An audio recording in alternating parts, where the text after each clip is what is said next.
Hello दोस्तों, मैं वीरू आपका ऑनलाइन ट्यूटर। आपका बहुत बहुत स्वागत है वीरू द पॉलिटी ट्रैक पर। और हमेशा की तरह एक बहुत ही बेहतरीन टॉपिक लेकर आ चुका हूं। और आज का हमारा टॉपिक है बीए फर्स्ट ईयर के स्टूडेंट के लिए है ये टॉपिक। और ये टॉपिक है राम मनोहर लोहिया का लोकतंत्र पर विचार। बीए फर्स्ट ईयर के जो स्टूडेंट्स हैं, ठीक है, उनको अक्सर एग्ज़ामों में देखने को मिलता है कि लोकतंत्र और समाजवाद पर लोहिया का विचार, लोकतंत्र और समाजवाद पर पंडित नेहरू जी का विचार, ठीक है, और सेम समाजवाद पर डॉक्टर भीमराव अंबेडकर का विचार। अब बेशक से आप जो आपके पास मटेरियल है, ठीक है, उसमें चैप्टर आप देखिए, उसमें आपको ज़रूर मिलेगा इन सारे के नाम। और हो सके तो किंग चैम्पियन अगर है तो उसमें 10-12 सालों की क्वेश्चन पेपर रहता है, तो उसमें भी आप देख सकते हैं कि लोकतंत्र और समाजवाद पर अक्सर लोहिया, नेहरू और अंबेडकर का विचार पूछता है। ठीक है, तो चलिए हम आज जो कवर करने जा रहे हैं वो कवर करेंगे हम लोहिया का लोकतंत्र पर विचार। ठीक है, थोड़ा सा टाइम आपको देना चाहिए इस वीडियो को। और इस वीडियो को बिल्कुल ही आसान भाषा में मैंने समझाने की कोशिश किया इस वीडियो के अंदर, तो आपको ये काफ़ी हद तक क्लियर तो हो ही जाएगा। ठीक है, और नोट्स चाहिए होगा तो प्लीज़ एक बार कमेंट में राइट कीजिएगा। ठीक है, मैं आपको प्रोवाइड करवा दूंगा। तो लोहिया का जो विचार था लोकतंत्र और समाजवाद पर, तो इसको पढ़ने से पहले एक छोटा सा एक इंट्रोडक्शन पढ़ लेते हैं लोहिया जी के ऊपर। तो लोहिया जी का जन्म यूपी में 23 मार्च 1910 में हुआ था। और इसी दिन की अगर बात करें तो 23 मार्च को ही भगत सिंह, राजगुरु और सुखदेव को फांसी दिया गया था। लेकिन दोनों के सन में अंतर है। लोहिया जी का जन्म 23 मार्च 1910 में हुआ और इन तीनों स्वतंत्रता सेनानियों का फांसी, ठीक है, दिया गया 23 मार्च 1930 को।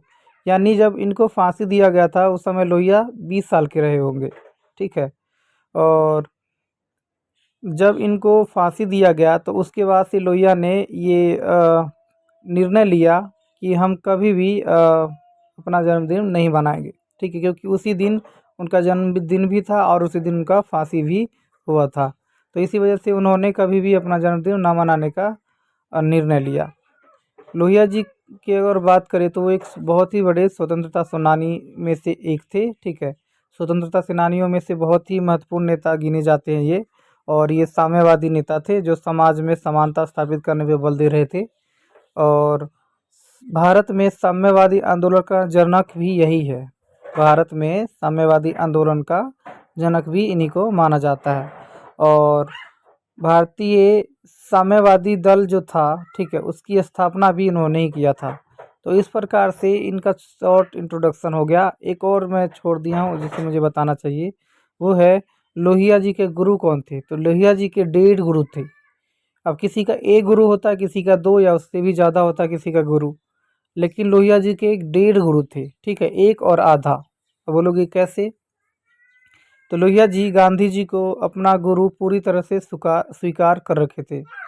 गांधी जी को लोहिया ने अपना गुरु के रूप में पूरी तरह से स्वीकार कर रखे थे। और सेम नेहरू जी को आधा ही गुरु मानते थे। तो इस तरह से इनका 1.5 गुरु कहलाया। ठीक है,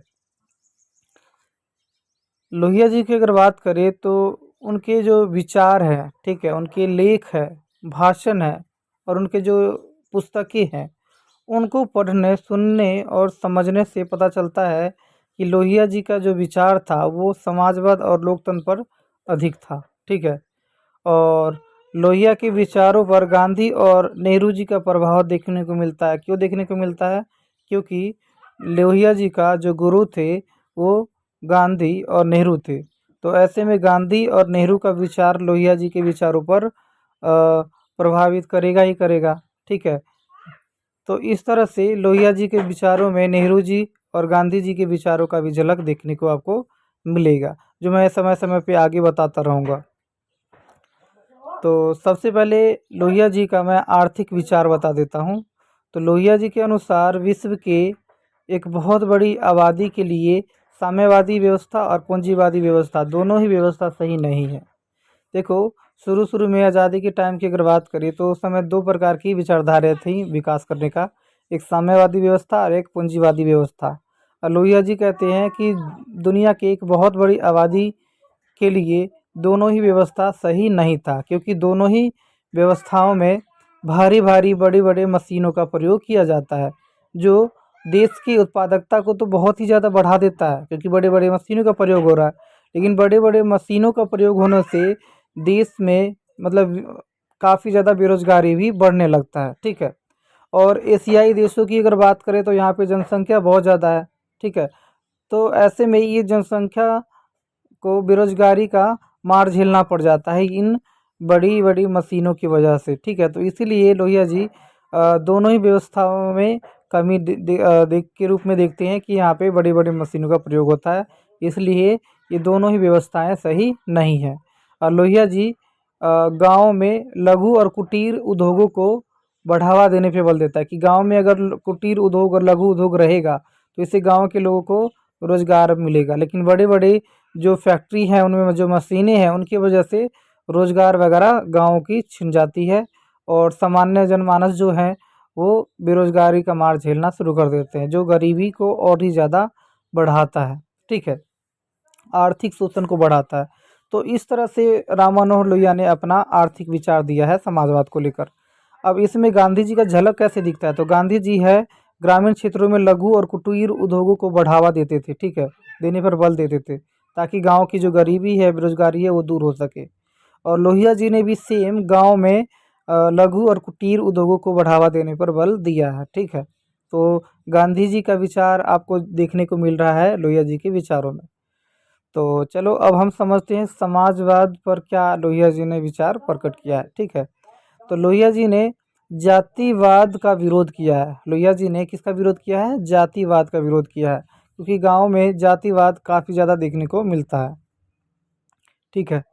और जाति तोड़ो का नारा भी इन्होंने लगाया था, ताकि समाज में जो जाति के आधार पे जो भेदभाव छुआछूत हो रहा है, ठीक है, उसको समाप्त किया जा सके। और उन्होंने समान नागरिक संहिता लागू करने पर भी बल दिया।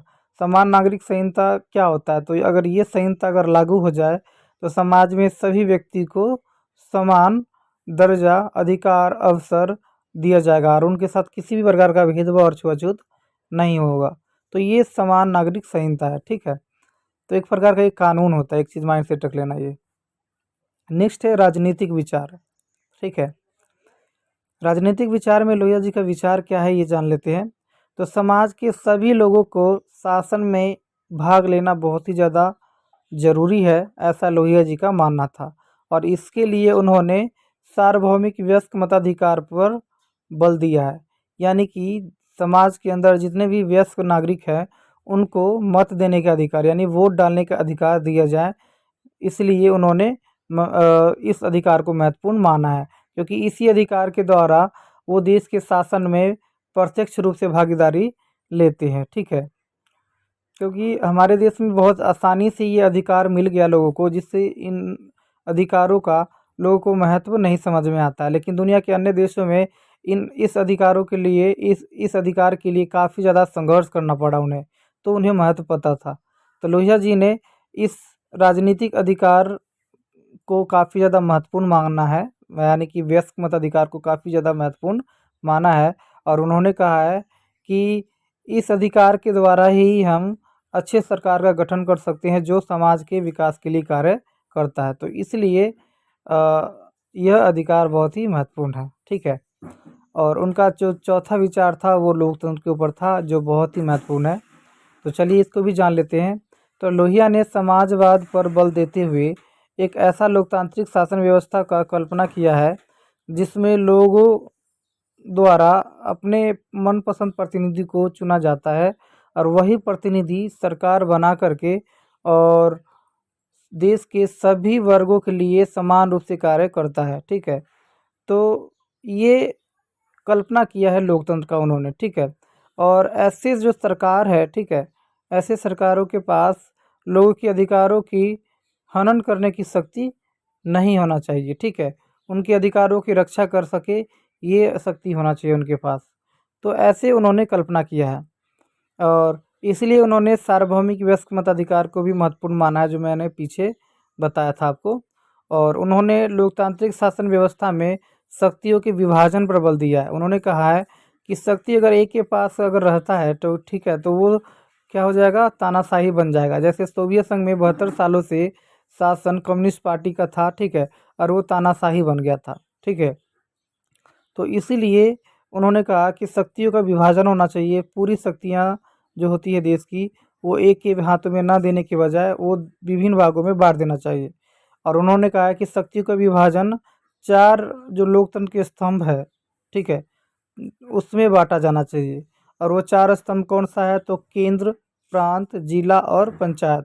ये लोकतंत्र के 4 स्तंभ है और शक्ति का विभाजन इन्हीं चारों स्तंभों में होना चाहिए, ठीक है।